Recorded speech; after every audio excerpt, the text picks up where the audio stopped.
From the John DeVita Broadcast Center, welcome, ladies and gentlemen, to another broadcast of Armchair Experts with Jim Leon and Rich Massaro on the Windy City Hometown Entertainment Network. And now, here is Jim and Rich.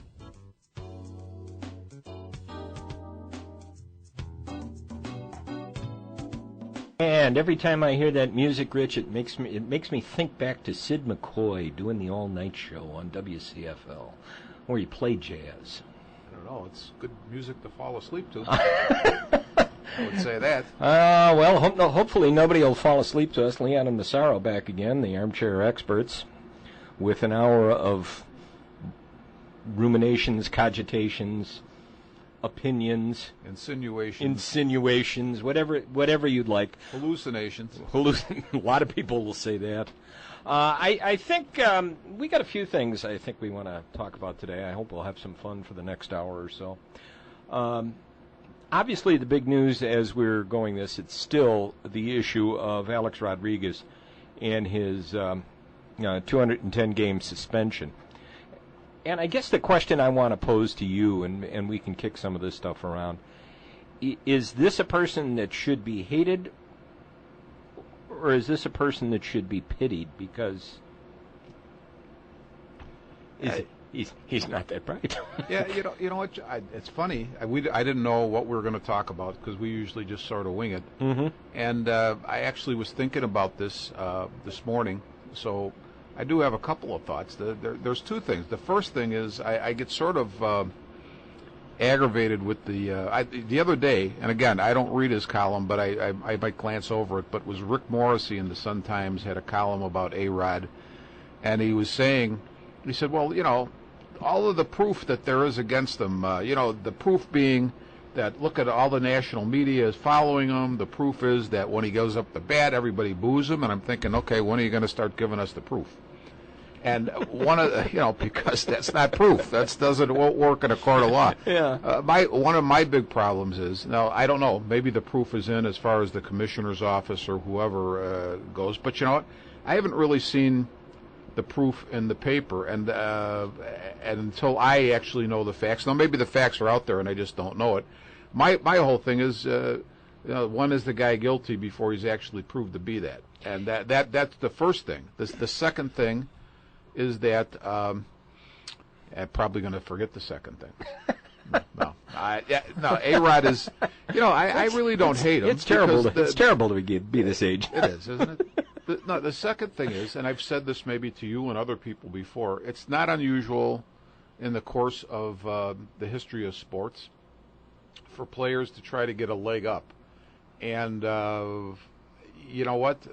Obviously, now they've made these things illegal. At least, I don't know if they're actually illegal where you can be actually prosecuted by the law, or they're just prescription illegal. drugs. They're illegal in terms of, in this case, Major League Baseball. Mm-hmm. But my point would be, are we now? When you call somebody like that a cheater, mm-hmm. Does that mean that if the shot heard around the world by Bobby Thompson that they stole the pitcher's signal when he hit the home run, that was the shot heard around the world? I guess you could say that was cheating. It is cheating. Would you say that when you try to steal the other team's signals in football, like Bill Belichick and the Patriots were accused of doing, that's cheating? I suppose you could say that. But I remember when I was a kid. I don't remember this, Jim, but Willie Mays was a big star back then, and yeah, everybody used to say, Willie tries to get a look at the catcher's signals before the pitcher throws, and that was, and you know what? I've even read that where most everyone did. So put it this way: I'll go back to something I said on the TV show quite a few years ago.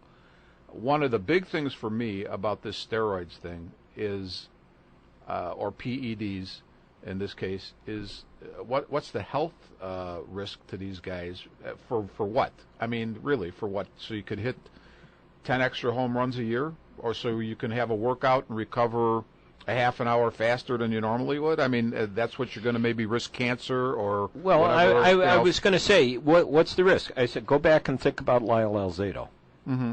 who was a juicer. Yeah, right. And what kind of shape he was in his last years. Yeah. You know. But I mean, I don't get the whole thing, Jim, where they hate Alex Rodriguez. I mean, he's backpedaling. He's trying to defend himself, I guess, the best way he can. I don't know if it's a good way, but why hate him? I mean, I don't hate him. Yeah. This was interesting. I don't really. I was trying to think. Could you hate somebody like this? I mean, keep in mind, here's a guy, and I looked this up on Baseball Reference. He's made $353,416,252 from baseball, and he's owed another $86 million. Yeah, I'd fight. I'd probably fight for that too. Yeah, well, I don't know. I mean, I don't know what his financial situation really is. Maybe he's a guy who, has blown it. I doubt it. I doubt it either. But yeah, I mean, I think for him though, I don't know if we talked about this. If I talked about this with somebody over coffee this morning, or when we talked on the phone. But my feeling is, here's a guy who's he's 38 years old. 38. I think he just, he doesn't want this to end, and I could sympathize with that, because you just don't want. It's a good ride. And you don't want it to end. You're a star. You've been revered by a lot of people. You've had a great career. Who wants to see that end? Mm-hmm. So I don't know if it's financial as much as it is. You know what? I just don't want this to end. There was interesting blog I ran across today. This was on SBNation.com and written by Stephen Goldman. Let me pick up on part of it. Here, Alex Rodriguez is a pathetic and reprehensible figure.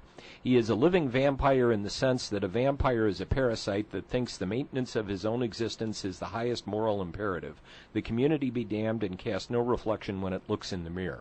Rodriguez, in involving himself with biogenesis, reportedly leading other players to the ruination of their reputations, and engaging in a protracted battle with baseball to save as much of his contract as possible, has shown little regard for the community of baseball, be it his team, his fellow players, or his fans, all of whom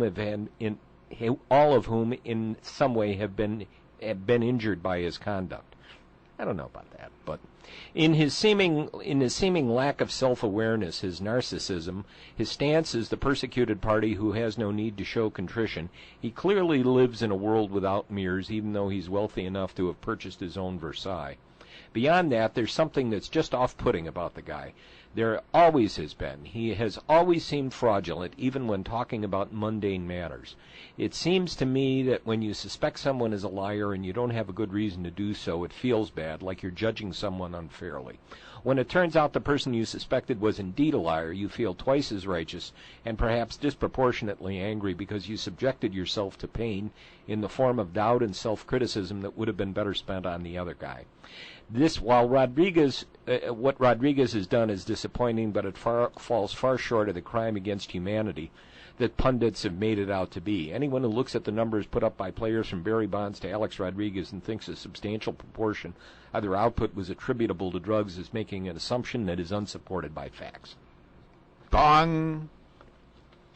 I don't know. I don't think it that serious. I honestly. Yeah. I mean, you know what? Because we talk about it, of course. When we comment, we try to say something that's insightful or whatever. But I just don't see. First off, I don't know that much about Alex Rodriguez to have any kind of opinion about, is he narcissistic, self-serving, whatever. Did you see any of the interviews since he came back? No. It's like you would look at him and think, what is he campaigning for? Well, I'd say this though, Jim. I don't care if it's you, me, Alex Rodriguez, or the president. If you're being, sort of hemmed in by questions, and maybe they're questions you don't want to answer, for whatever reason, you're not gonna look good.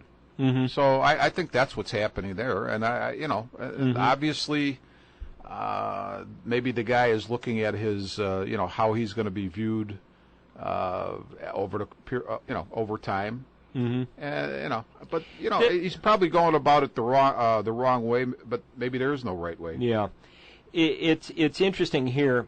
This writer goes on to refer him as the small b bad guy in the story, not the headline style capital A fraud, mm-hmm. Yeah. And maybe not even just a small a fraud. but merely fraudulent. To make him bigger than that, to inflate him in one of the game's great monsters, on a par with the men who organized the 1919 World Series fix, is an act of self-aggrandizement. The critic is giving himself a bigger target. Right. He goes on, let me finish. Rodriguez is hardly worth the effort. He's a bug.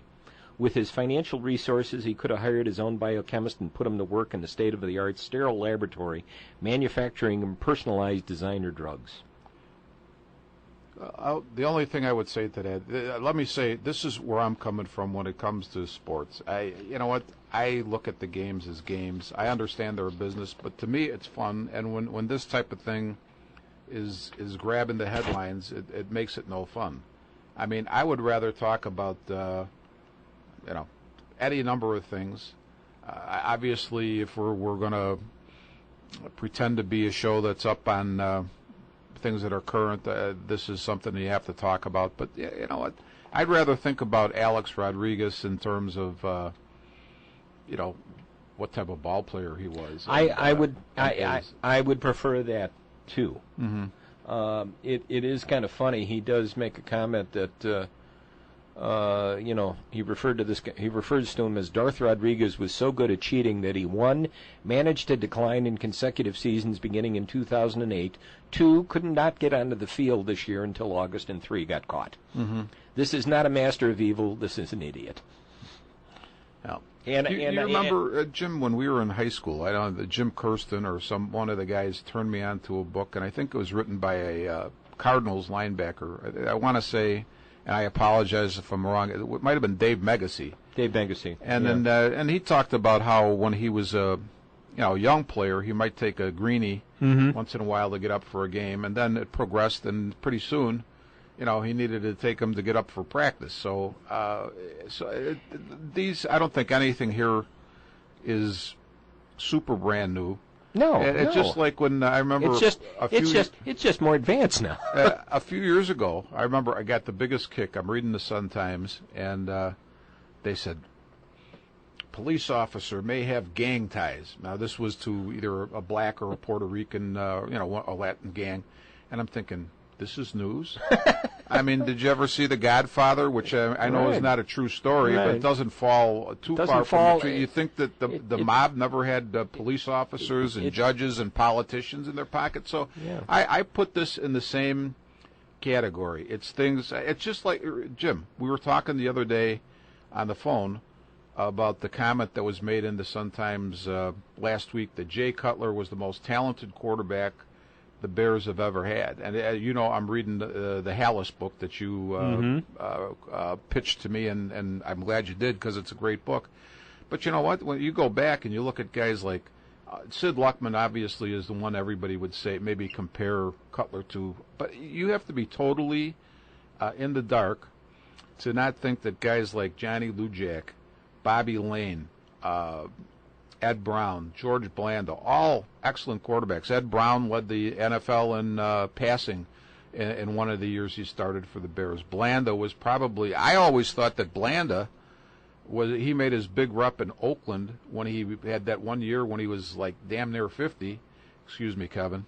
And you know what? Kevin right now is going. He had that string of games where he either quarterbacked or kicked the Raiders to a win. But he had been doing that his whole football life. So I mean, you go back. I probably got hooked more on the AFL watching Houston Oilers games at the start of the AFL when George Blanda was the quarterback there. But my point would be that they keep. I think what aggravates me more than anything, they keep putting these things out as this is something new. This has never happened before. It's been happening, and I'll go back to A-Rod.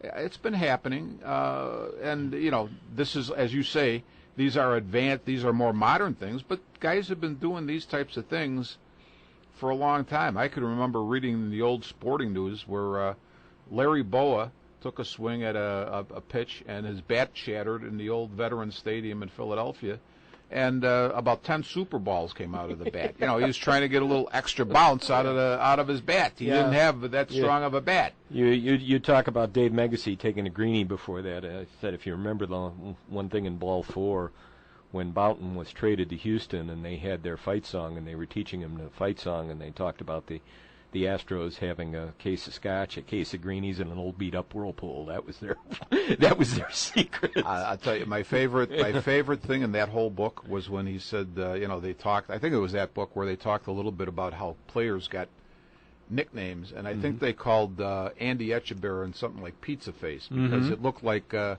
it wasn't Pizza Face, but they said it looked like his face was caught on fire and they stamped it out with spikes. That's what it, So that's good old sports humor. I know.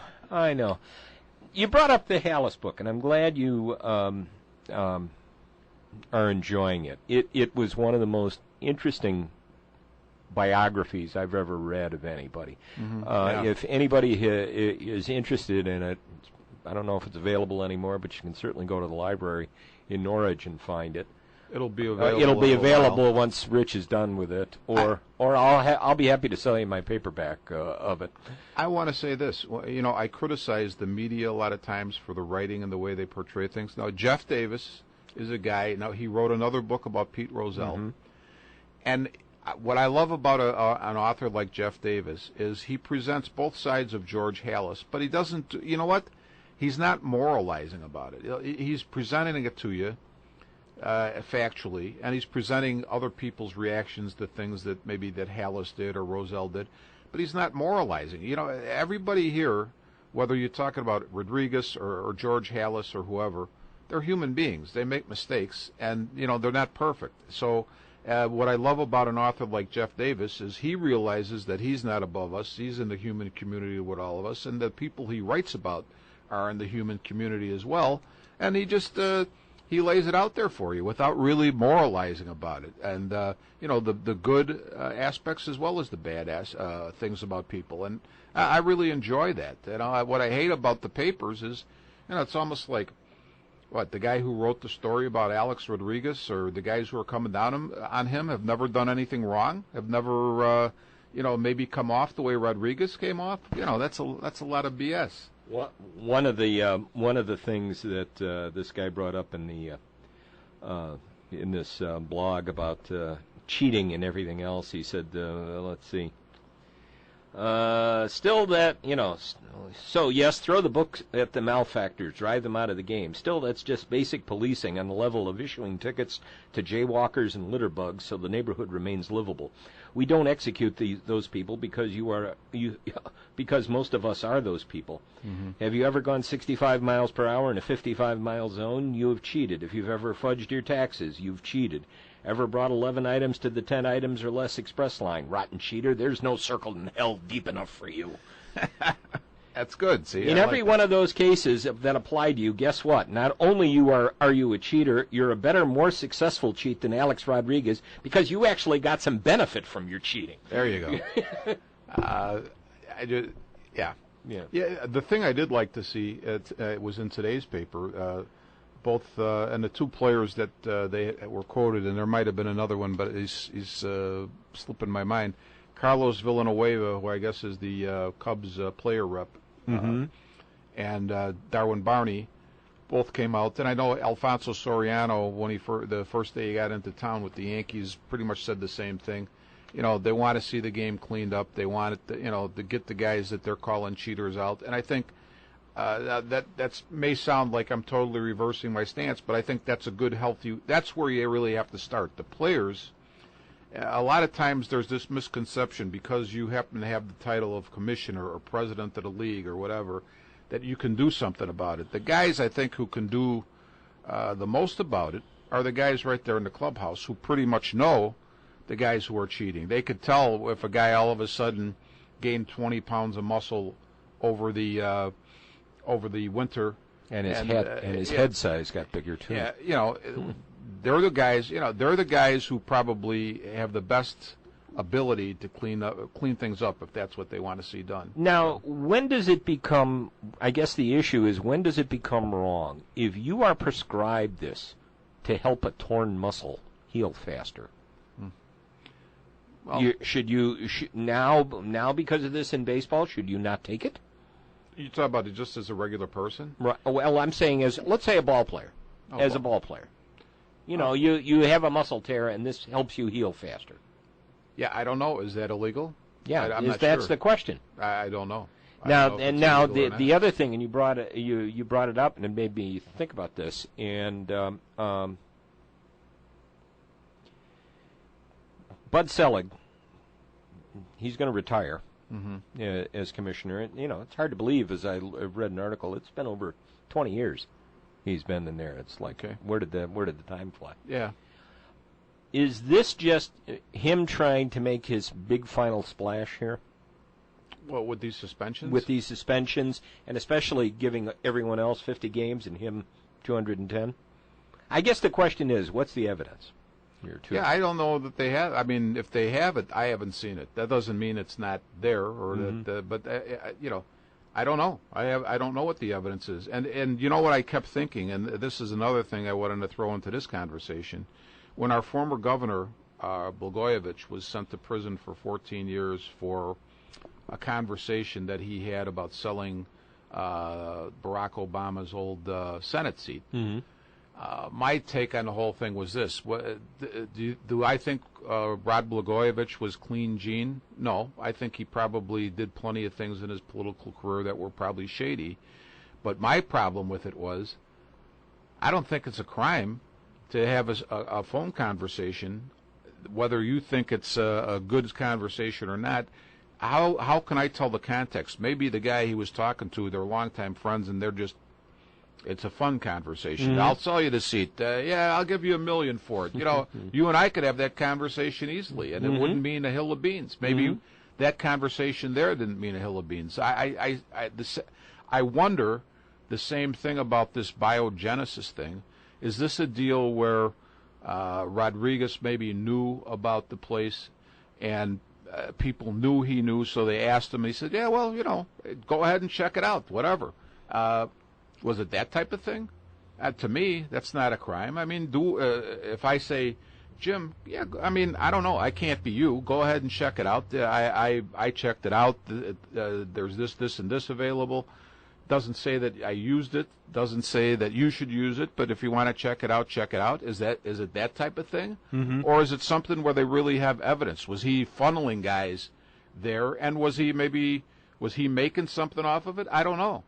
But there's a difference between conversation and saying, yeah, I know about it, and check it out for yourself, and saying, yeah, why don't you go there? And they have this, and this there. Those are two different things. That's two different things, right. So I don't know. I don't know what they have. And I don't think, to me, it hasn't come out. I haven't read anything really substantive about it. I haven't either, but I mean, I've heard things that basically say, going back to Rodriguez, and we got to get back to talking about the Hallis book again, because I want to just hear a few more of your takes on it. Supposedly, when he was interviewed by Katie Couric, I think it was, in 2009, he made the statement, don't judge me on what I did before. Judge me from this point forward. Okay. And apparently there is evidence that from that point forward, starting at that point, he was already involved with biogenesis, getting his stuff. So he was just lying through. Well, let me ask you this, and I do want to get to the Hallis book, but what does biogenesis actually do? Is it steroids? Is it other things? Apparently steroids and whatever other performance-enhancing drugs. Viagra, performance-enhancing drug? Performance-enhancing PED. Yeah. Is that a PED? What's that? Viagra, is that a PED? It's supposed to be. I don't know. I never took it, but it's supposed to be.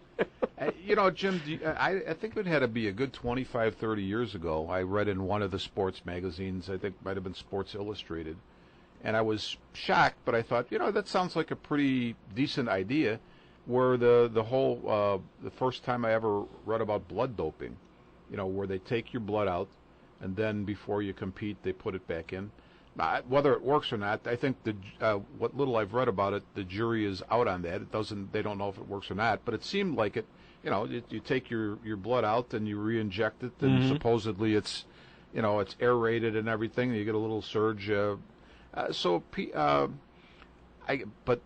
I don't know. That's not addictive. That's not. I don't see where that would harm you. Now, is biogenesis doing things like that, or what are they doing? I don't even know what they do, to be honest with you. So all of a sudden they're this mysterious place, but I guess you can get the performance-enhancing drugs through them. Okay. Get your Viagra right Get there, your Viagra right there, folks. Let's go back. Let's get off of this before Kevin Kevin's going to have a fit. Have another fit about us starting on this stuff again.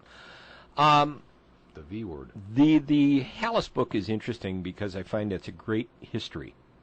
Oh man, fantastic. Of not only the Bears but the National Football League. Yeah, for sure. You know, they give you some really nice things about different people in the league. And I mean, you have to go back and think about the fact that here's the man, George Halas, who was one of the founders of the league, and you read about the things that he did not only to keep the league going, but to keep his own team going. Yeah. You know, when you find that at one point in time, the owner of the other team in town, and remember at one point, for those of you who don't know this, at one time there were 2 football teams in town. Right. There was the Chicago Cardinals, who became the St. Louis Cardinals, who are now the Arizona Cardinals. But the Bidwell family owned stock in the Bears. Yeah, Charlie Bidwell put some money into the Bears. Yeah. Yes. So he owned the Cardinals and was still a stockholder with the Bears. Yeah. Something that you would never see. And you know something what? You can't even do nowadays. They would be frying Charlie Bidwell for that the same way they're frying Alex Rodriguez right now if they ever found out he did anything. So, and you know, well, that it would be a conflict of interest. Just before I got over here today, I was reading a little bit of the book, and Harlan Hill, who just passed away not that long ago, the author did a little about Harlan, and I guess for 4 years was the greatest receiver in the league, and then he hurt his back. I said, I think he said right before the Pro Bowl in whatever his 4th year was. And after that, he still hung on for, I think he was with the Bears for 1 more year, and he finished out with the Steelers and then the Lions. But the figures that they gave, the stats they gave on him, he was still, other than Paul Warfield, who you would say maybe is a more modern player, had the most yards per catch of any receiver ever, other than Warfield, over 20, even with his declining years.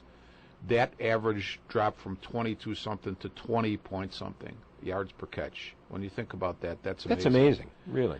He also was catching in the 4 years where he was at his peak, he was catching a touchdown pass every 4 receptions. That dropped to 1 every between 5 and 6 receptions with the 3 declining years of his career. But just a fantastic player. And I think it was George Connor or Ed Sprinkle said this guy, even though he just had 4 really good years and the other 3, I think it was 3, were mediocre, should be a Hall of Famer. Now, why isn't he in the Hall of Fame? I don't want to get into that discussion, but that's the type of thing that this book brings out. I mean, I knew who George Blanda was. You know, we talked about it, and George Blanda actually played linebacker and defensive end for Halas his first 4 years. But I always thought, as I said earlier, that his name was pretty much made in the 70s with the Raiders. But he was a clutch, very clutch quarterback, even with his time with the Bears. And then he sat out a year, and the AFL came into existence, and he went with the Houston Oilers, where he had big success. Big years. But when you have a book like this guy Jeff Davis has written, just the information you get out of it is fantastic. So the stories are great. Yeah, stories are great. You know, you go in, and I did not really realize how much influence or how much help that Halas was to the city of Green Bay. When they were trying to build a new stadium in the late 50s. Yes. Because he just did not want to let that franchise die. Well, I guess, or move away, whatever was going to happen there, because they were on they had some really awful years. What was interesting about, I think, George Halas in that respect, what I got out of the book, is that he was a visionary in the sense that he knew that the league had to grow into the bigger cities compared to the cities that started out when he got going with the Staleys.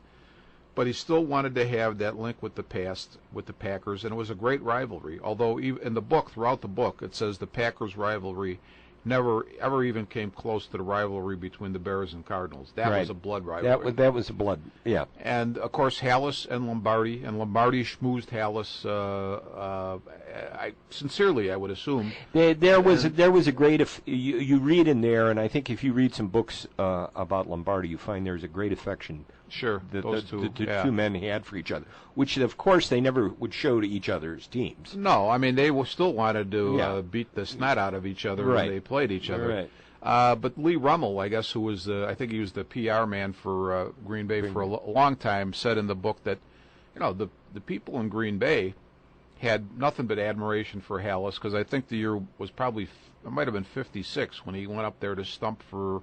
I guess it would have been the bond issue to keep the Packers were actually playing at East, I think it was East or East Side Stadium, which was a 24,000 seat stadium right adjacent, I guess, to East High School of Green Bay. I kind of likened it from the pictures to looking at Hanson Stadium or Gately, sure, okay, on and the south side. in order to stay in business as the business of football progressed, they needed something bigger, and Halas went up there to stump for them, and they appreciated it, and people up there respected him. Now on the day of the game and the night before, when they try to keep the Bears awake when they'd be sleeping in the Northland Hotel or trying to sleep, you could throw it out for a couple of days, but other than that, they liked Halas. So it was. It's an interesting. It's just a great read, and it looks to me I'm over 300 pages into it, so it looks like it's going to be about 500 pages, and just interesting. I thought, once they got out of the old time era, which I didn't know much about, I thought, well, I knew quite a bit about the as you got into the 50s and 60s, but you know what? I'm learning some things even at that. I thought I knew a lot. I didn't know as much as I thought. Okay, all right. It's a fun book, and we recommend it. Yeah, to definitely anyone. recommend it. And once you brought up the Roselle book, that's one I gotta. It's a good one. Take a look That's a at good too. one. I found a couple of things on the stands that took me back to our misspent youth, going to the drugstore and looking at the magazine stands. Boy, I'll tell you.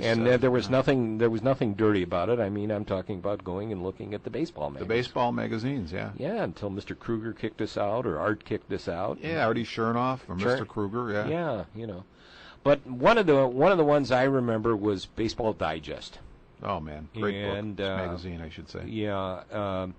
I had, my godparents used to give me a subscription to this every year. Oh wow! So I remember. You were lucky. I was lucky, and there was a new issue out here now, the July-August issue of Baseball Digest. Now it's more like a magazine featuring on the front Yadier Molina, baseball's best catcher, and articles about 11 pitchers who fell short of perfection. But there was one thing in here, and you and I talked about this the other night when we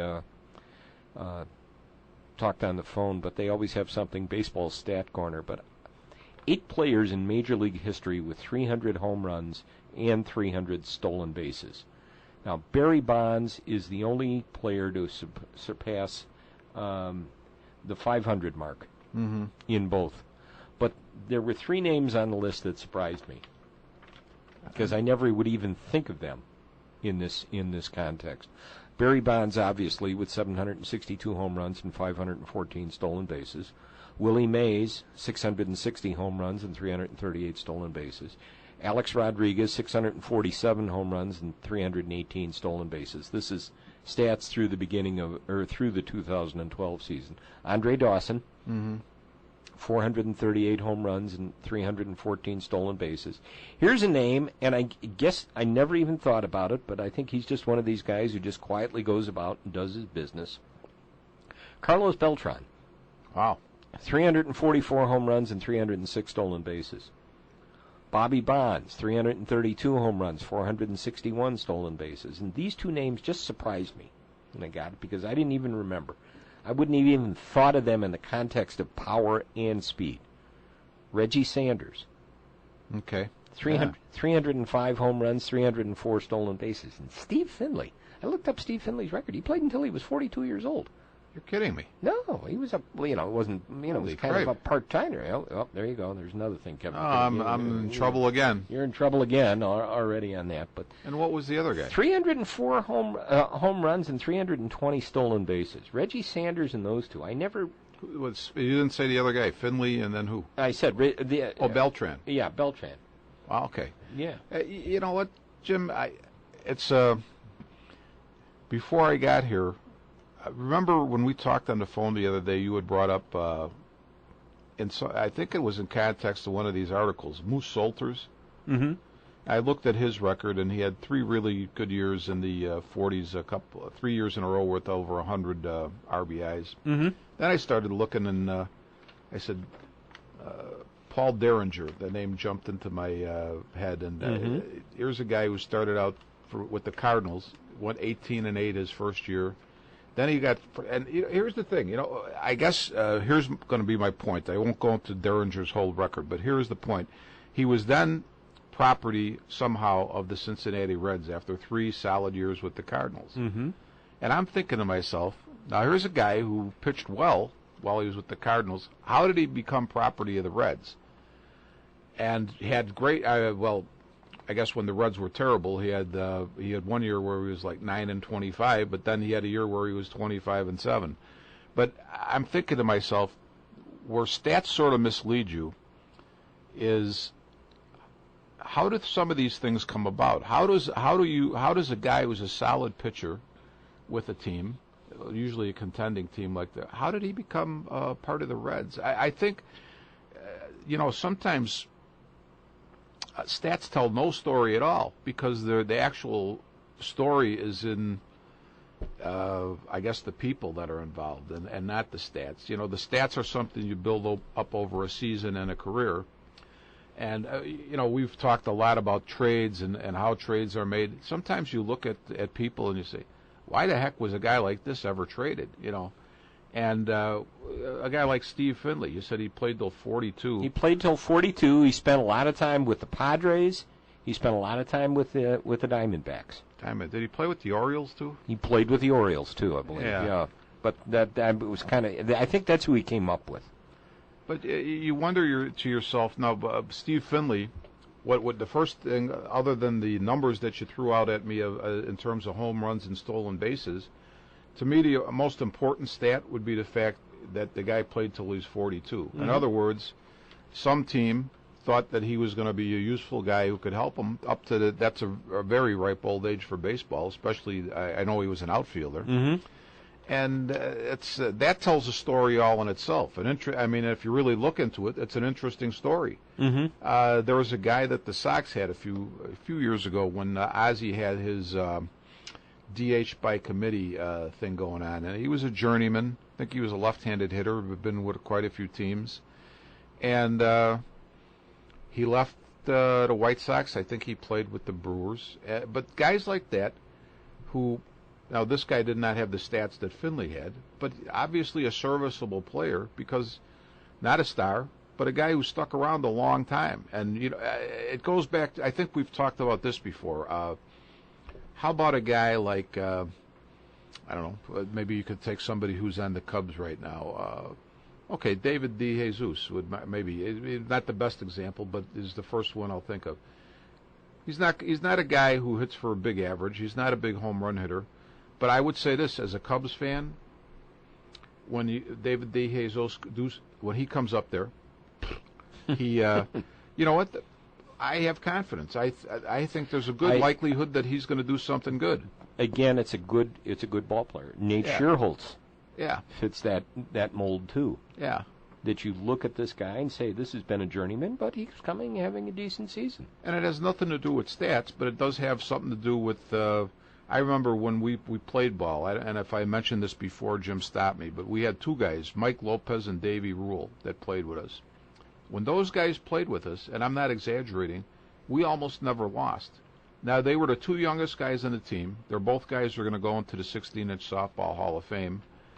But those guys, when you have guys like that, it makes everybody else you have so much better. Mm-hmm. I would have been really, you know what? The Cubs would have been less than a minor league team had they found takers for DeJesus and Schierholtz. Oh, not that those guys are great players, but they're really pros. Undoubtedly. If they would have just traded them off to get somebody to fill in a roster spot in A-ball, yeah, that would have been a crime. It would have been, and again, they're not Hall of Famers, but they're professional players, and really, they're guys who, however much you can prop up a team like the Cubs at this point, are going to be the guys who help prop them up to that point. So, but the more I think about stats, and I asked you, I think the last time we were on the air, or maybe in between, what does WAR, W-A-R, stand for? And you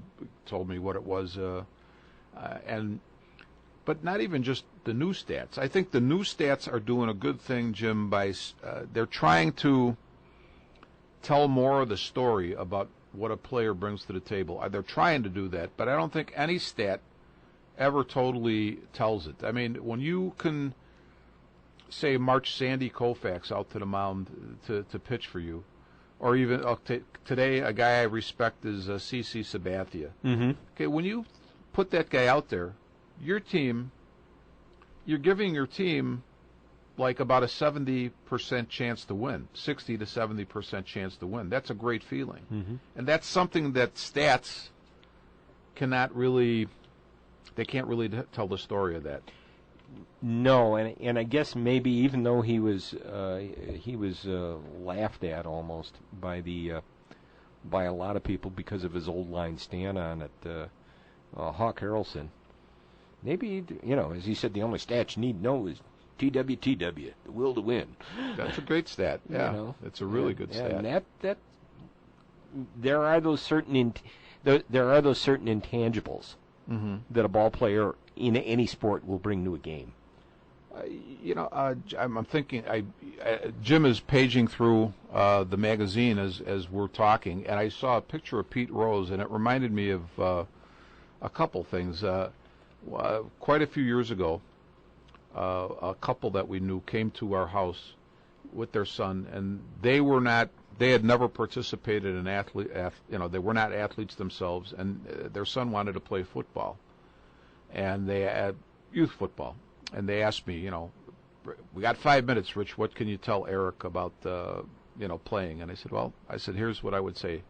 You get out there and you hit everything in sight, okay? I don't care if you know the rules or what's going on. When the coaches see that you're aggressive, they'll take notice, and then they'll teach you the rest. That's the best advice I can give you in 5 minutes. In other words, do something, even if it's stupid, to get the coach's attention. Let them know you're aggressive. When I'm looking at this picture of Pete Rose, I don't know if you ever heard the story of how he got the nickname Charlie Hustle. But when he was in training camp, before he had made the major leagues, they're playing the Yankees in a spring training game. And Mantle and Ford are standing there talking to Gene Freeze, who's the third baseman of the Reds. And Rose is up, and he takes a walk, and he sprints to first base. And the point of the story is this: that's where the name Charlie Hustle came from, because they looked at it, Ford and Mantle looked at Freeze, and they go, who's that, Charlie Hustle? In other words, they were actually sort of mocking him. Yeah. And that name stuck with him through 4,000 and some hits and a Hall of Fame career, even though he's not in the Hall of Fame. Even though he's not in it. My point would be this. Here's a guy who is willing to be laughed at because, you know what, I'm going to show that I'm bringing something to the ballpark that nobody else is bringing. And that's the name of the game. What can you bring? What can you bring to that park that's going to help your team? What's going to make a difference to that team? This is this anniversary issue is very interesting because it breaks each decade down in Major League Baseball over the life of this magazine, which started in 1942. And by the way, do you know who was on the first cover? 1942? 1942. Okay, we can eliminate Jackie Robinson. You can eliminate Jackie Robinson. Okay, then 1942, Joe DiMaggio. No, Ted Williams. Here's a guy who lasted a long time, too, and he was on the first cover. Elmer Vallow. Elmer Vallow? I remember him in the 50s when I was a kid watching I don't think I ever actually saw him play. I had his baseball card, but I don't think I maybe saw him play. I remember it. Maybe it was a baseball card I got. It seemed like I was perpetually getting his card and Bill Tuttle. Bill Tuttle, yeah. I used to get. One year I was so hacked off. Every time I'd get a pack of cards, I'd have like 2 Bob Oldest cards and a team picture. Out of what? You got 5 cards. I go, what the heck? Give me a break here. I'm getting rooked. You're rooking me. Topps Chewing Gum is rooking me. And it's interesting. They break the batting leaders and pitching leaders down by categories. Different hitting categories. Let's just take the 60s here. Okay. Name me the batting leader for the 60s. Who had the highest batting average? The decade. Decade of the 60s. I don't know. Have no clue. Okay. Well, it was Roberto Clemente. Okay. I was kind of figuring you might say Pete Rose, and I was going to go wrong. Number 2. No. I don't think Rose came along until almost 62. 62, was it? 62, 63, I think, okay. Somewhere in there. But I found that interesting. There's some interesting stuff. So take a look at that one. I want that one back at some point. We'll find some stuff in there. The first Major League Baseball game I ever went to, the Cubs played the Pirates, and I was with my grandfather and my father, and Roberto Clemente came up, and my grandfather says, "Watch what this guy does, but don't do anything that he does," because he was the classic for what do you mean by that? Is that he did everything wrong, yet he just hit the heck out of the ball. Hit the snot out of the ball. Exactly. I'm trying to remember if he was the one, or was it Mays that came closest to hitting the scoreboard at Wrigley Field? That was him. He hit one just to the to the right, to the left. To the left of there. Yeah. I was at that game. I think that they. Now that I think about it, I was at that game. Had it been more to the right, it probably would have hit the scoreboard. So a monster shot. So definitely that. And the only person ever to have hit the scoreboard was Sam Snead.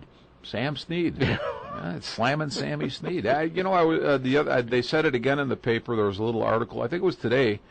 About Tiger Woods going after the PGA title, and I think I had mentioned to you he's got 79 tour victories, and he's 3 behind Sammy Snead's record, all-time record of 82.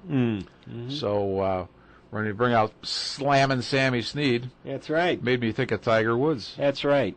We have been we started the other day talking about we have to come up with our all-name list. Oh, boy, that's a good one. Done some things, and I started with some things last night. Actually, I found a good one. It's already done. We don't even have to worry about it. Oh, did you find an all-name team? I found an all-name team for the 2013 college football season. Uh-oh. Well, that's that. Actually, the modern guys are a little bit easier than the older guys. Right. Go ahead. But here's the 2013. Our quarterback is going to be Munchie Legault.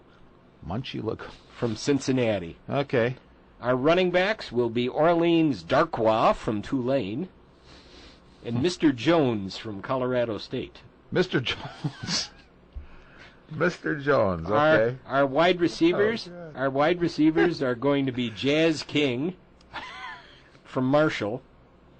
And we have a pair of brothers from Tulane. Jim, stop! I can't take it anymore. Well, you'll love this one. Kevin's gonna have to take me off the air, Jim. Please. You'll love this one. Our wide receivers are going to be Fudge Van Hooser and his brother Wilson. Here's our offensive line. Now here's a line that's going to scare people. All right, on the line from Boston College we have Win Homer. Okay. From South Florida, Thor Joswiak. Now that one would scare anybody. Oh yeah. From Texas State we have Charlie Will Tuttle. Hmm. And from Hawaii we have Hunter Hollowed. And our final member on the line is from South Florida, Brynjar Gunmanson. Oh my gosh! Now wait until you hear the defensive line. You got to keep on with this. Oh, I I got it all the way down to a coaching staff here too. Jim. Okay, and this was courtesy of BleacherReport.com. On our defensive line, we from Cincinnati. Here's my favorite name of the whole one. We have Silverberry Muhan. He's related to the other Muhan, Bunchy or whatever his name was.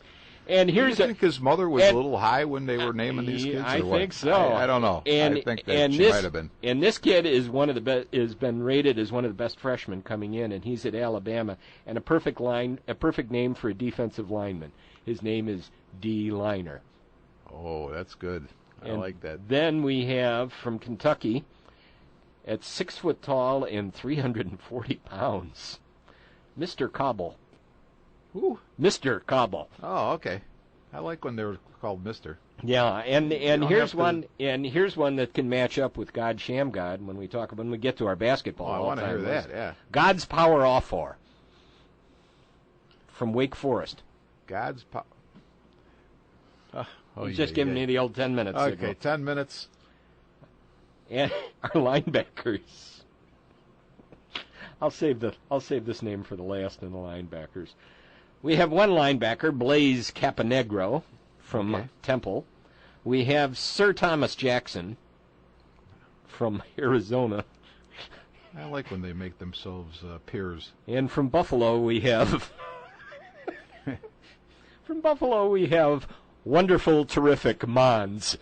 Oh my goodness. The second. Oh my goodness. Oh. Our defensive backfield, we have Hugs Etienne from Wisconsin. We have Boo Boo Gates from Bowling Green. From Navy, we have Wave Rider. Ooh. Okay. And guess where he's from? I don't know. From Hawaii. Okay. Well, that's okay. That one actually makes some sense. Yeah, that one makes sense. We have Xavier Archangel from UT San Antonio. Mm-hmm. Our punter is Chase Tenpenny. Wow. And here's a great name for a kicker, because how many times would you say this when he missed it? Our kicker is named Chris Blewett. Whoa! I love it. Chris Blewett.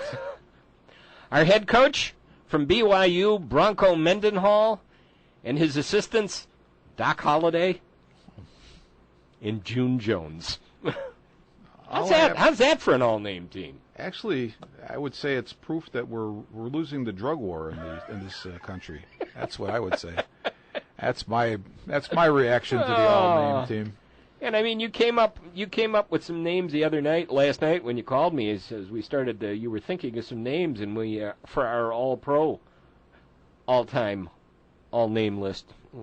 Our backfield: Tank Younger, John K.O. Dotley, Tom the Bomb Tracy, and I said you can't forget Sam the Bam Cunningham. No, we got to have him in reserve. That's right. When we've got Boomer Esiason. And I've only started, and I can only come up with one person for the offensive line.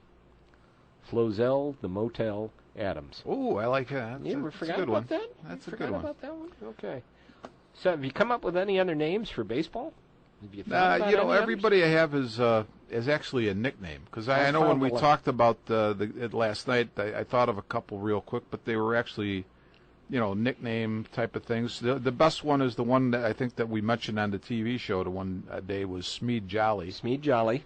I like Smead. Yeah. But I haven't been thinking that much about it. I've been trying a little bit, but I haven't come up with a whole lot. I came up with some of the coaches that we could have for this team. Vidi Himsel, I know we talked about him, right? Avitus Bernard Himsel. Oh, okay. And he's buried in River Grove. Oh, I didn't know that. Cemetery in River Grove, yeah.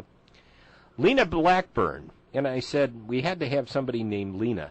But then I looked his record up, and his actual name is Russell Aubrey Blackburn. So I really want to know, maybe I don't want to know, how he came up with the nickname Lena.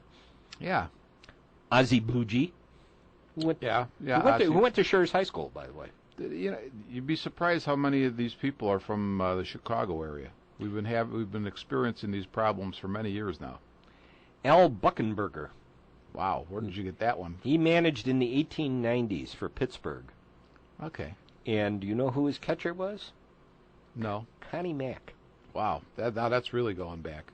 Gavy Cravath, Gavi was a nickname, too. What was it? What was his real name? I looked it up. I can't remember it. And Jewel Enns. Who? Jewel Enns. He played in the 30s for Pittsburgh, I believe. I thought, well, we got to have somebody named Jewel Enns, and I think the simple fact that is bad enough his name was Jewel, his middle name is Winkelmeyer. Jewel Winkelbeiner Enns, huh?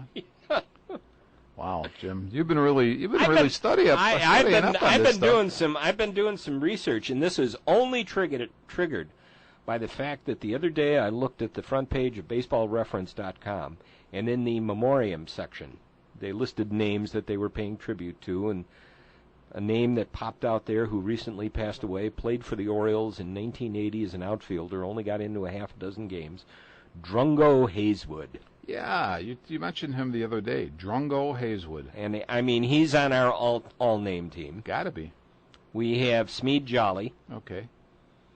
And our first baseman, at least until I come up with another name, I think would be Hank Arft. Yeah, Hank Bow Wow Arft. No, Bow Wow Arft. And I remember the story in Veck is in Rec when Bill Veck owned St. Louis. He said he got it in his mind that Hey, forgot to turn my phone off. Forgot to turn the phone off. Hey. You are now on candid camera here. Well, I think we should take that call next time the phone rings. It was my son. I could have took the call. Okay. But anyhow, the story with Hank Arft. Veck owned St. Louis. Hank Greenberg was the general manager in Cleveland, and he sent him a telegram, sent him on a teletype that he wanted to trade Hank Arft, and he proposed a deal to him, and he's sitting there waiting for the response.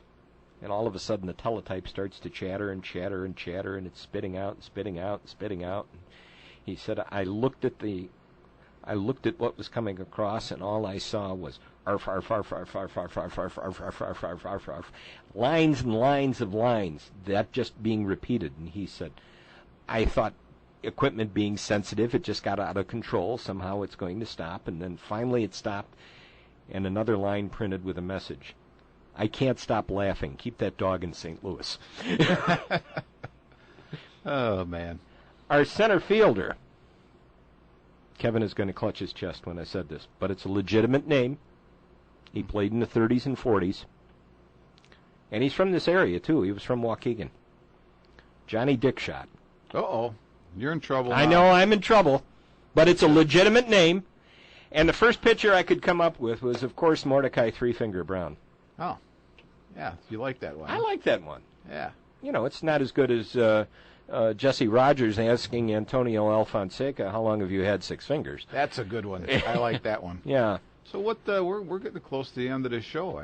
I see James over there is giving us the high sign. We have to say, we have to tip acknowledge our caps to John DeVita. And James, what the heck is your last name?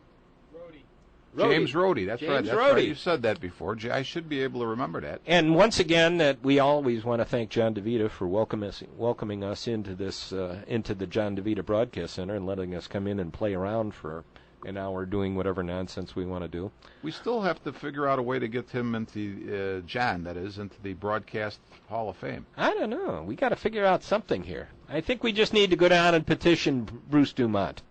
That's for sure. John, we're going to have you make your resume up. That's still, definitely. That's it. We got a few minutes left. Gee, what else is on your mind? I'm out of material. You're out of material. I mean, we could talk about baseball draft picks, but let's let that go for another time. Yeah. Plus, we really don't have time to get into it. No. You know what? There's not a whole lot on my mind. I was going to say that. I also want to ask, why is today's Balmoral line cut out here, John DeVita? You know what? That's just an enticement for you, Jim. Oh, okay. All right, John. John is pointing upstairs, so he's asking for guidance from. Yeah, I've asked. All the years I've gone to the track, I asked for guidance too. I said, "Oh Lord, let me win. Let me break even. I promise I'll never do it again." Yeah, speaking of that, I just got done reading a book that was authored by Phil Georgieff. And, boy, I tell you, he loves Eddie Arcaro. That was his favorite jack. And there's so many horses that he named, my head was spinning. Mm-hmm. Great sport, and I know you're a fan, or just what Dave Feldman used to refer to as a BDH. Yeah, it's me, broken down horse player. But when was the last time you were at the track? It's been a couple of years. You're reformed now. Huh? I'm reformed. I've missed it, and I haven't been out. I must admit, though, when you mentioned Phil Georgieff, I was there on his last day. Do we have time for me to tell one more story? Sure. I was gonna. I had and I won't mention this guy's name, but an ex-softball teammate of mine calls me one day years ago and says he's in trouble with some bad people over some gambling debts. But he worked, and his boss, the guy he worked for, knew the people, so he was able to keep these guys off of him until he was able to pay off his debt. So now a couple weeks go by, and he calls me again, and he says, I'm just breathing a sigh of relief. He says, you know what, they got that debt paid off. I'm in Gamblers Anonymous. So now we're talking. He's a talkative guy. So about 20 minutes goes by, and we're ready to get off the phone. And he says, Rich, by the way, he says, what are you doing today? I said, no, nothing really. He goes, would you like to go to the racetrack? And I go, get off the phone, you moron. Oh, my gosh. Oh, so that was, and with that, that's all I do have to add. That's all you have to add. How much time we had left? I don't know. What does that mean? I don't know. Talk whatever you want, huh? Okay, the music's coming up. That's our hit. It's time to get out of here. Thanks, John. Thanks, Jim. Thank you all for listening. We will catch you again next time. All right. Take care. Very good.